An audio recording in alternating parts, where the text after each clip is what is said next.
ঢাকা দক্ষিণ সিটি কর্পোরেশনের প্রশাসক মোহাম্মদ আব্দুস সালাম বলেছেন, বিরোধী দল চেয়েছিল হাম মারাত্মক আকার ধারণ করুক, কিন্তু প্রধানমন্ত্রী ও স্বাস্থ্যমন্ত্রীর সাথে সাথে বিষয়টি ধরতে পেরেছেন এবং তারা এটা মোকাবেলায় বলিষ্ঠ ভূমিকা নিয়েছেন।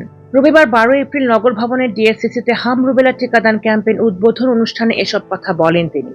প্রশাসক মোহাম্মদ আব্দুস সালাম বলেন, বিগত সরকারের অসাবধানতার কারণেই বর্তমানে হাম রুবেলার মতো সমস্যা তৈরি হয়েছে। একই সঙ্গে তিনি অভিযোগ করেন, সিটি কর্পোরেশনের আরও কিছু সমস্যা এখন তারা মোকাবেলা করছেন।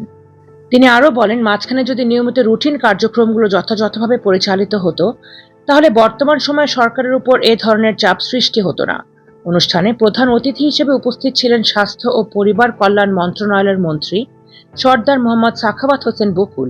তিনি বলেন, রাতের অন্ধকারে হঠাৎ করে দৈত্য আক্রমণের মতো মিজেলস অর্থাৎ হাম রুবেলা দেখা দেয়। তিনি আরো বলেন, মহাখালীর সংক্রামক ব্যাধি হাসপাতালে একটি মৃত্যুর ঘটনায় মধ্যরাতে তাকে সেখানে যেতে হয়েছিল। সে সময় পরিস্থিতি অনেকটাই ভীতিকর ছিল বলেও উল্লেখ করেন তিনি। পরে আল্লাহর অনুগ্রহে রোগটির বিরুদ্ধে লড়াই করা শুরু করেন এবং আত্মবিশ্বাস পান। সংক্রামক ব্যাধি হাসপাতালে একটি আইসিইউ চালুর মাধ্যমে কার্যক্রম শুরু হয় বলে জানান স্বাস্থ্যমন্ত্রী।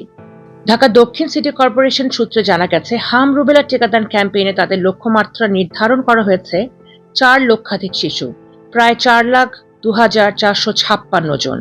এই কার্যক্রম বাস্তবায়নের জন্য 90টি স্থায়ী কেন্দ্র এবং 450টি অস্থায়ী কেন্দ্র সহ মোট 540টি কেন্দ্রে টিকা প্রদান করা হচ্ছে। আলিস চৌধুরী, অনলাইন ডেস্ক, বার্তা বিচিত্রা।